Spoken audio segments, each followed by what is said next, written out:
విచ్చలవిడిగా అక్రమ మట్టి తవ్వకాలు, వందల ట్రాక్టర్లతో మట్టి రవాణా, అధికార పార్టీ అండతోటి తవ్వకాలంటూ ఆరోపణలు తూతు మంత్రంగా వ్యవహరిస్తున్న యంత్రాంగం.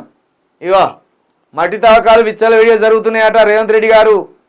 మరి మీ ప్రభుత్వం ఏం చేస్తుంది? ఓవైపు మట్టి తవ్వకాలు, మరోవైపు అక్రమ ఇసుక రవాణా, మరోవైపు మంత్రులే ఏకంగా ఇసుక దందాలు చేస్తాన్లు. మొన్న సీతక్క గారి పిఏ దొరికిండు ఇసుక దందా చేసుకుంటే అక్రమంగా. ఇటు చూస్తే నల్గొండ మంత్రులు కూడా ఇసుక దందాల్లో ఉన్నారని ఉన్నది.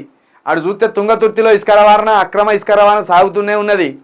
మేము రాగానే అక్రమ ఇసుక రవాణా బంద్ చేస్తాం, ప్రభుత్వమే ఇసుకను అమ్ముతుంది, మేము అప్పట్లెక్క ఆగమాగం ఇసుక అమ్మము, అసలు ఒక్క ట్రాక్టర్ కూడా అక్రమ రవాణా ఇసుక పోవడానికి వీల్లేదు, మేము కృషి చేసుకొని కూర్చుంటామని రేవంత్ రెడ్డి గారు గొప్ప గొప్ప మాటలు మాట్లాడాడు.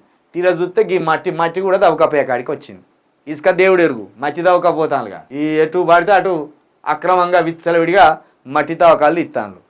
దీన్ని అడ్డుకోర్రి. గింత దరిద్రమైన 5 నెలల్లో అంతకుముందు ఎట్లున్నదో దానికంటే మెరుగు ఉండాలి. అప్పుడు ఆ ఇసుక రవాణా జరిగింది అక్రమంగా, ఆ ఇసుక రవాణాను అడ్డుకోలేకపోయారు. మీరు ఫెయిల్. మట్టి తవ్వకాలు జరిగినాయి, ఆ మట్టి తవ్వకాలను మీ ప్రభుత్వం కూడా ప్రోత్సహిస్తుంది. ఫెయిల్. రేవంత్ రెడ్డి గారి ప్రభుత్వం ఫెయిల్ దిశగా పోతుంది.